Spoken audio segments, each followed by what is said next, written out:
دینے والا ہوں، اور یہ کہ تم اپنے رب سے مغفرت چاہو پھر اس کی طرف رجوع کرو، وہ تم کو ایک وقت معین تک بہرہ مند دنیا کے اندر۔ اللہ کا یہ پرومس کسی قوم کے ساتھ نہیں کہ اللہ ان کو ہمیشہ زمین پہ رکھے گا، دنیا میں رکھے گا۔ اللہ نے کہا کوئی قوم جو ہے کتنے ٹائم تک سروائیو کرے گی اور کوئی کتنے تک، لیکن اس چیز کو سمجھو، اس دنیا پہ کوئی نہیں رہنا۔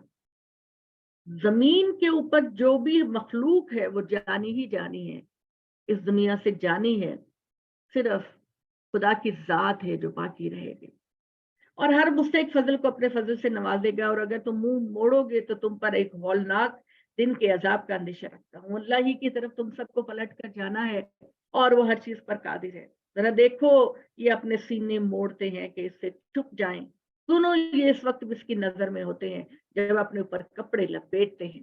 کپڑے لپیٹنے کا مطلب یہ ہے کہ جب رسول ان کو خدا کی طرف دعوت دیتا ہے، خدا کی طرف بلاتا ہے، تو وہ اپنے کانوں پر یوں بند کر کے چلے جاتے ہیں کہ تمہاری تو بات ہی اس قابل نہیں کہ ہم اس کو سنیں۔ اس طرح کا جو مغرورانہ رویہ ہے وہ خدا کے منکرین کا ہوتا ہے، اور جاتا ہے جو کچھ تم چھپاتے ہو اور جو ظاہر کرتے ہو وہ سینوں کے بھیدوں سے اچھی طرح باخبر ہے۔ زمین کے ہر جاندار کا رزق اللہ کے ذمے ہے، اور وہ جانتا ہے کہ انسان کہاں رہے گا، کہاں دفن ہوگا، اور ان میں سے ہر چیز اللہ کے رجسٹر میں درج ہے۔ وہی ہے جس نے پیدا کیا آسمانوں اور زمینوں کو 6 دنوں میں، اور اس کا عرش پانی پر تھا۔ دنیا بننے سے پہلے، یہ کائنات بننے سے پہلے اللہ کا عرش پانی تھا، کائنات میں ہر جگہ پانی پانی تھا، اور پھر اللہ نے زمین و آسمان کو بنایا۔ السلام علیکم، ذرا لائن نمبر بتا، آیت نمبر بتا۔ جی یہ رفت آنٹی ہم نے 12واں سپارہ بھی شروع کیا۔ اچھا 12واں سپارہ سورہ ہود، ہاں 7 نمبر آئے تھے۔ تو اللہ تعالیٰ نے کہا کہ وہی پروردگار ہے جس نے آسمان اور زمین کو 6 دنوں میں پیدا کیا، اور اس کا عرش پانی پر تھا تاکہ تمہیں جانچے کہ تم کون سے عمل اچھے کرنے والے ہو، اور اگر تم کہتے ہو کہ مرنے کے بعد تم لوگ اٹھائے جاؤ گے، تو یہ کافر کہتے ہیں کہ یہ تو بس کھلا ہوا جادو ہے۔ اگر ہم ان سے عذاب کو کچھ مدت کے لیے ٹالے دیتے ہیں تو پوچھتے ہیں اس کو کیا چیز روکے ہوئے ہے، اگا کہ جس دن وہ ان پر دھمکے گا تو اس سے پھیرا نہ جائے گا، اور جس چیز کا وہ مذاق اڑا رہے ہیں اس کو آگ گھیرے گی۔ اور اگر ہم انسانوں کو اپنے فضل سے نوازتے ہیں پھر اس سے ان کو محروم کر دیتے ہیں تو وہ مایوس اور ناشکرا ہو جاتا ہے۔ اگر کسی تکلیف کے بعد جو ان کو پہنچتی ہے، ان کو اللہ کسی نعمت سے نوازتے ہیں تو کہتے ہیں میری مصیبتیں دفع ہو گئیں، اور وہ اکڑنے والا شہی بگاڑنے والا بن جاتا۔ نیچر ہماری بھی یہی ہے، مشکل ہوتی ہے تو اللہ کو یاد کرتے ہیں، اور جب مشکل دور ہو جاتی ہے تو پھر ہم وہی حرکتیں کرنی شروع کر دیتے ہیں۔ شاید اس چیز کا کچھ حصہ تم چھوڑ دینے والوں ہو جو تم پر وحی کی جا رہی ہے، اور اس سے تمہارا سینہ تنگ ہو رہا ہے کہ وہ کہیں گے کہ محمد پر کوئی خزانہ کیوں نہیں اتارا گیا، اور اس کے ساتھ کوئی فرشتہ کیوں نہیں آیا۔ تو بس اے محمد صلی اللہ علیہ وسلم، آپ ایک آگاہ کر دینے والے ہیں، ہر چیز اللہ کے حوالے ہے۔ کیا یہ کہتے ہیں کہ اس نے اس کو گھڑ لیا، کہ محمد نے قرآن کو اپنے پاس سے گھڑ لیا؟ ان سے کہو کہ پھر تم ایسی ہی 10 صورتیں بنا لاؤ، اور اللہ کے سوا جن کو تم بلا سکو ان کو بلا لو، اور اگر تم سچے ہو، بس اگر وہ تمہاری مدد کو نہ پہنچے تو تم سمجھ لو کہ یہ اللہ ہی کے علم سے اترا ہے، اور یہ کہ اللہ کے سوا کوئی معبود نہیں۔ تو کیا اب تم مانتے ہو؟ یہ میں اپنی کلاس میں بارہ بتا چکی ہوں۔ عربوں کے اندر شعر و شاعری کا بڑا زور تھا۔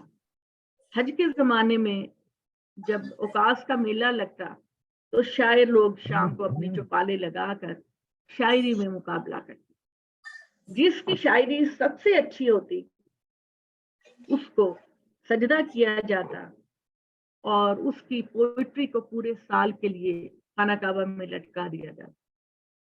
اللہ تعالیٰ نے جب یہ چیلنج کیا کہ قرآن جیسی 10 صورتیں، اور اگر 10 بھی نہیں تو 1 صورت بنا لا، تو وہ اس پر قادر نہیں تھے۔